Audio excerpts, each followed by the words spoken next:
Good morning. Can you believe it is the first week of April already? Oh my God, where did time go? But it's not been a really lovely spring. It's been very cold here in Northwest Connecticut. It looks like we might be out of the 20s for the nights, but it's still very cold. My yard, the snow has melted, but we just had snow again the other day, just a little bit, but still enough to keep the ground really wet. It's also very windy today, so I'm gonna try to get around the wind a little bit. So I have more pruning to do. I have some cleanup. I'm trying to get to the cleanup. I have shrubs still to prune. I have herbaceous perennials that need to be cut down. Things are starting to grow no matter what the weather says it's going to do.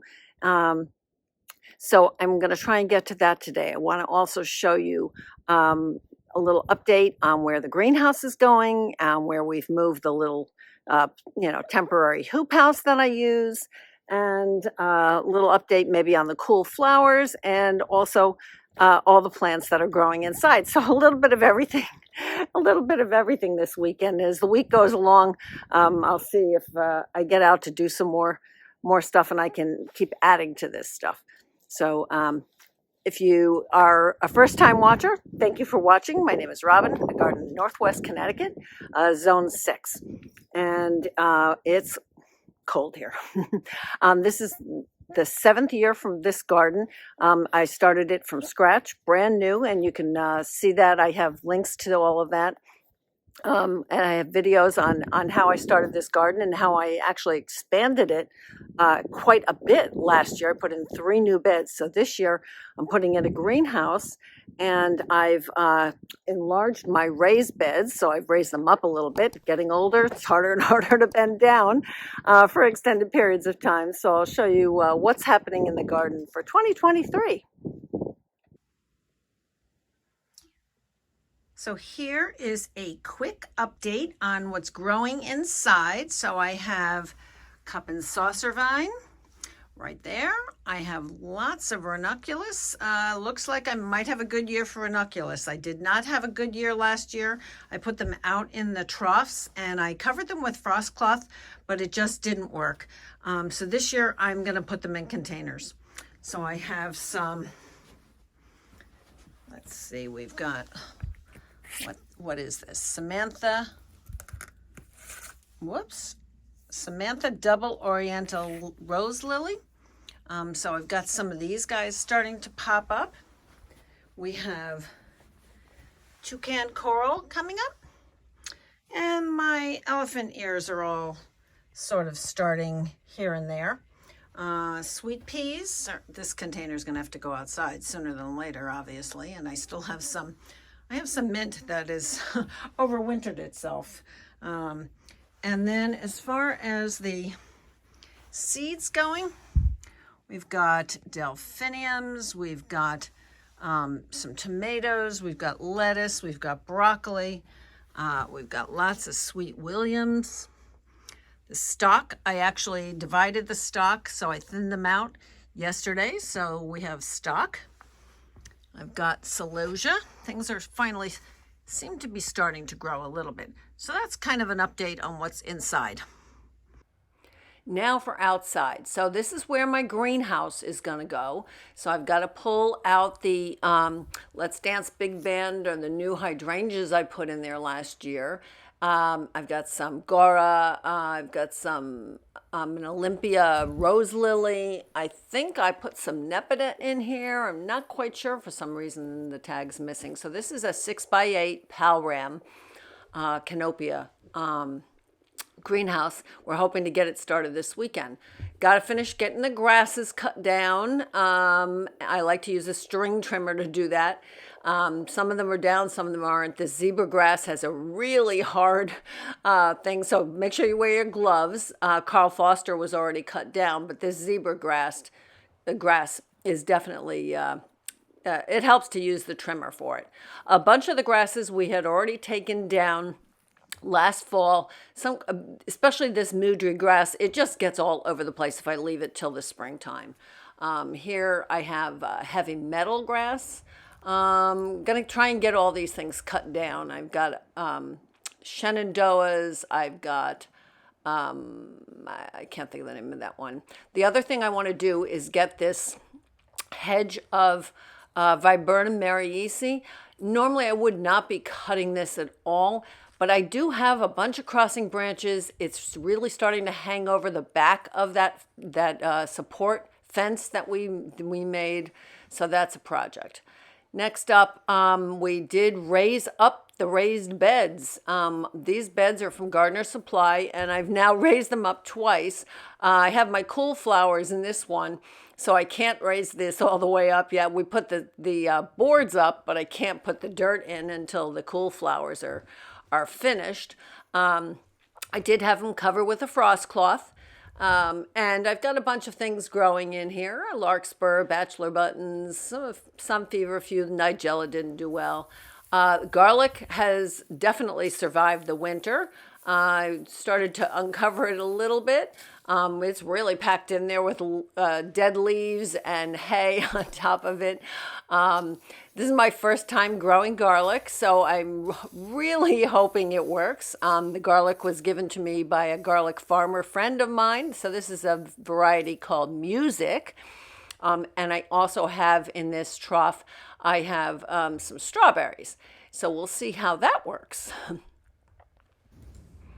So you can see just peeking out, the strawberries are alive. Little green here and there. I haven't started to clean them up yet. We're still having some really cold nights. It looks like we might be turning the corner finally. I exposed the garlic a little bit here. There's still a ton of mulch on top of that. So this bed was one of my brand new beds. So you can see my paperbark maple, my rose of Sharon, my cryptomerias. I have catmint all along the edge. Everything looks pretty good. Looks like things survived the winter. I am going to use grow bags again this year. I did add a climbing rose there in the back on that tower. And I think my big pine tree, while it wasn't the one that I originally ordered, I think it has survived the winter okay. There is a bunch of vole damage back here, and I'm just going to have to see what survives. This bed, the spireas look okay. Burning bush. I've got to get it's time to get the rest of these black-eyed Susans cut down, and that's definitely the project for this coming weekend. My French pussy willows are all blooming right now, which is really pretty, and my neighbor has a bunch, and they kind of surround our whole property, which is really nice. So I have lots of pussy willows. Lots of cleanup here under the 9 barks here, the astilbes. This catalpa, last year I opened it up a lot. I cut a lot of crossing branches. I started to cut the other day, and then I realized there's a bird's nest in there, and I don't know if it's new or old. So for right now, I guess I'll leave it alone. But I did want to, kind of give you just show you a little bit that you can always go in and cut out crossing branches, dead branches on any kind of shrub, or small tree. This bed, you might remember, was another one of my brand new beds last year, brand new. So I really mulched up the roses that I had in there. Again, a tremendous amount of vole damage. Oh my God, in this bed, they have just gone crazy. I don't know if it's the new soil, the looser soil, could be an issue. I don't know. More grasses to cut down. I'm not sure what's really surviving here, but I've got stuff everywhere. It's just driving me crazy. So looks like the spirea double play doozy did fine. I've got some bulbs in here, tiny tater tot arbs. And then here you can see my hoop house. We had some problems with the hoop house. The zipper broke. I really loved this one from Gardener Supply. I just bought a cheap thing to stick underneath it to try and salvage it. I've got a lot of tulips here in pots, sorry. that I've now brought out of the hoop house, and I'm starting to move them around. They're sitting on this wall because I really don't want to put them out in the yard because the yard is still really, really wet. Got a viburnum that's going to start blooming quickly. These 9-barks all need thinning out. I have not thinned them out in years. I don't care about the height because that's why I put them in, but they really need some work. Already blooming monkshood is already starting to come up, which always surprises me at this time of the year. It seems to put on an enormous amount of growth, but it doesn't bloom until the really late fall, which I always find kind of funny. I've got a lot of camassia bulbs coming up. I've got a lot of tulip bulbs coming up, daffodil bulbs coming up all over in the different beds. We'll see what survives the vole attacks. I've put down blood meal. I've put down all kinds of repellent. The traps, nothing's really working with the voles. We've tried everything. I mean, I always appreciate your suggestions, but really nothing is working, and they're kind of invading my whole neighborhood at this point. We did cut down this salix a little bit.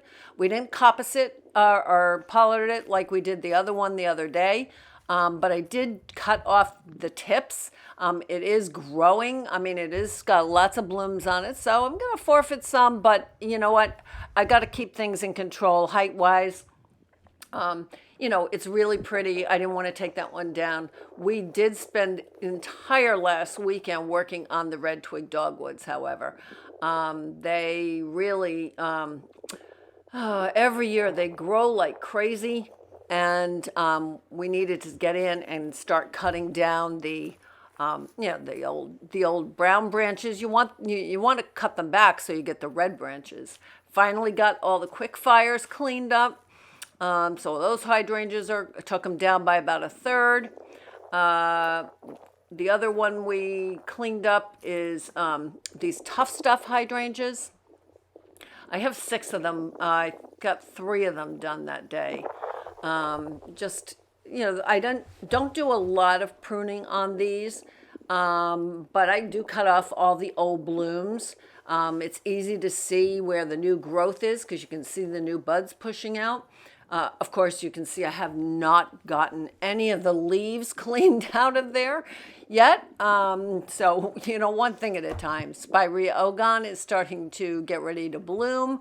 I would like to cut these back a little bit, and I'll probably do it right after the flower. The peonies are starting to pop up. This is Coral Charm in my yard. This seems to be the first one to start popping through. But again, have not cleaned up around any of these things. It's just been so wet. So you can see I did cut that cotinus down. I'm not going to cut it down any farther, the one on the left. The one on the right I cut down last year way down. So I won't cut that one down this year. I may cut the top height a little bit. And again, back to these 9-barks. They do need some thinning out, really old branches cut out. The last thing I decided to do was, because in my cool flowers, I think the voles might have gotten to the nigella. So I'm going to try here. I'm reseeding the nigella, and I put in a few more bachelor buttons. The feverfew, very skimpy for some reason, which is really sad because I really want the feverfew, and I don't have any more of that seed left. Next time I'm out somewhere, I'll see if I can pick some more up. So what I have here is good, but like I said, I'm fighting a constant battle with voles, and then it'll be rabbits shortly. I've already seen one. So as soon as I got these reseeded, I did go and water them. Bupleurum. Sorry, that's the other one that I put in, not more bachelor buttons. I had enough of those. So I did put in some more bupleurum, which was the other thing that it came up, but it came up scarce. And you can see I still have the covers here for the frost cloths, but at this point, we're not really in the 20s, low 20s anymore at night. It's days. This particular day, you can see, obviously I'm voicing over this because it was so windy. It was insane that I couldn't I was like, I just have to give up. And it was freezing cold. So you've got to wait and see tomorrow's video because the difference is night and day. So we use a Ryobi trimmer to cut down our perennials where possible, and also our grasses. So don't ever take the blade cover off before you're ready to use it. I don't take it off even until I'm, like I said, literally ready to go. So and I always, as soon as I'm finished, I take the battery off so there's no chance that I can by accident turn it on. And I have to tell you, you need to be very careful. Now, I did put my gloves back on. I use Felco 701 gloves. They're nice and heavy, and I did go get them because the grass was really, scratchy. I did make a reasonable attempt to clean things up, but sometimes you kind of just have to go and come back and clean up. And I was kind of going back and forth between what can I get done and what do I have to stop and clean up. And then I put my supports back on. So, of course, straightening this out was, it's like, okay, maybe you better go back one more time because it's still crooked. So these grasses are morning light. I was also cutting down some black-eyed Susans that are over there. The trimmer just makes really quick work of it. I do have to say, yet again, please be careful. Don't allow any children to use these trimmers. Literally, you could take off your leg. Also, be very careful what you're doing, the direction that you're going. If this slips, you could lose your arm. So be very, very careful. I can't say it enough. So, getting some of these stuff down. And then I did go, I have a small Fiskars leaf rake that I was using to try to clean some of this stuff up. Like I said, I was trying to be good. You can see it got a little warmer. I could take my jacket off for a little while. Couldn't take my hat off because that's how cold it was outside. It was really cold, and it finally got to a point where I just had to give up and go in. You can see the Chemisippus blowing like crazy next to me. That's how windy it was. So, little by little, and I'm really trying to get this area cleaned up because the greenhouse, my husband is hoping to start the greenhouse this weekend, over Easter weekend here. Go back in, clean up with, your Fiskars, with your shears, whatever, with your pruners. I like to hand rake through grasses to get some of the leaves and, the dead stuff out of there that you can't get out. And just do the best you can. I like to cut my black-eyed Susans all the way to the ground.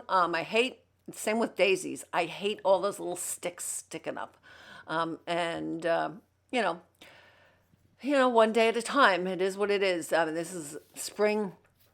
Depending on the size of your garden, can be a lot of work, and it is a lot of work every year in my garden. I'll be the first to say, and I'm never going to say it's my most fun time of the year because it is a lot of work. There's a lot of cleanup. We have a lot of leaves. We have a lot of perennials. Some things we cut down in the fall. Some things we cut down in the spring. Most of the grasses this year we left up, and it worked out because it was not a really heavy snow load year. So the grasses really stayed up. I told you I used this Fiskars bag. I got it off Amazon, and I have links to these things in the description below the video. We do get a small percentage if you purchase them. But these are things that I really like. I use all the time, year after year after year. The Felco gloves, the Felco pruners, the bags.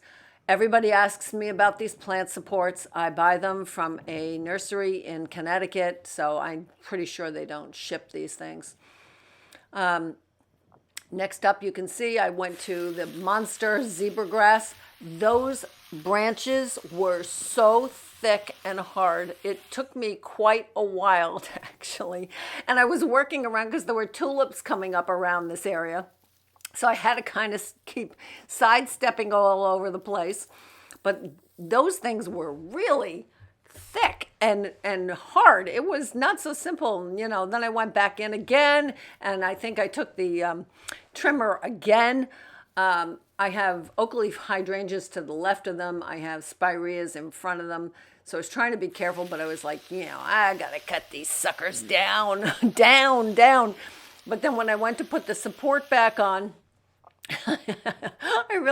it's so thick, I really could not get the support back on. You know, I tried to clean up all the junk, but when my husband came home, I had to have him try and like shove it back down. I do, even though, you know, I don't think the grasses really need support, but I also don't like when my grasses start flopping over, you know, like if you have a big rainstorm or something.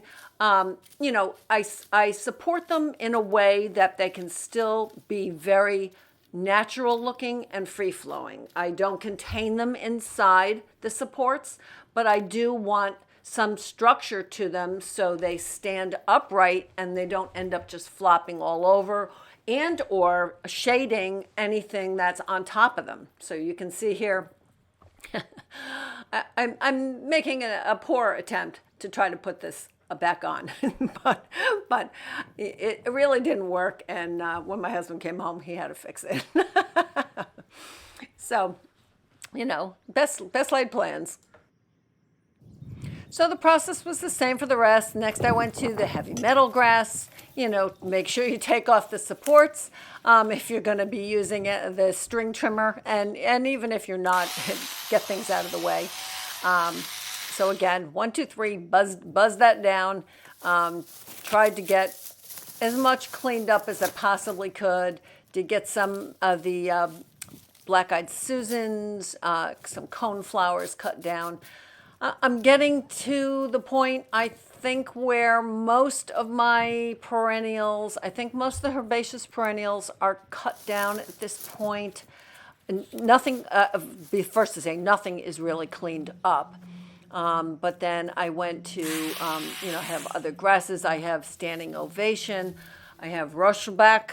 I have Shenandoah. So again, took the supports off, and just to, you know, try to keep things neat and tidy as much as possible. I was cutting back black-eyed Susans here. And again, I like those cut as close down as I possibly can. You can see what a mess. I mean, you can see the grasses that obviously didn't get cut down for the winter. And I think now that I'm going back and looking at this, I think I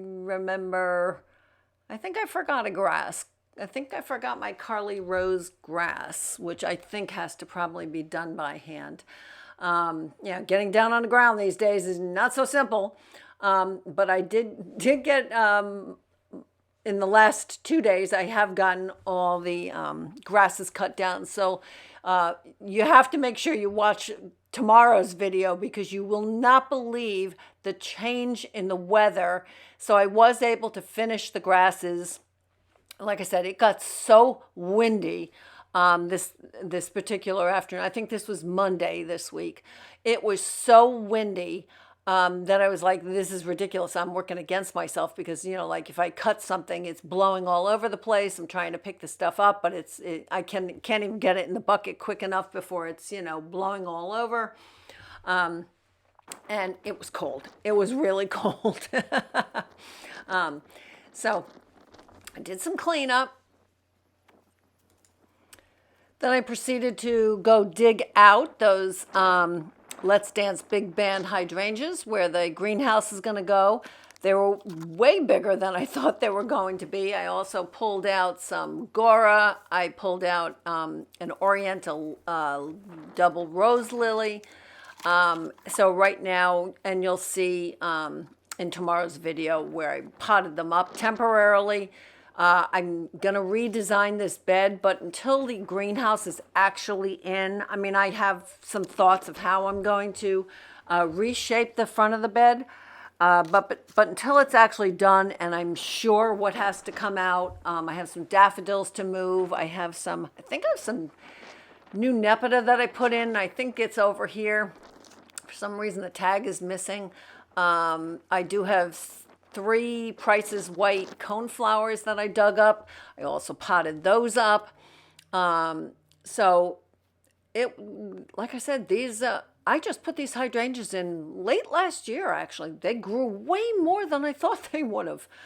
So very healthy. This is a Proven Winners variety, and they don't need cutting back, but they have to come out because they're right in the way. We need a space that gets a lot of sun, that's relatively flat.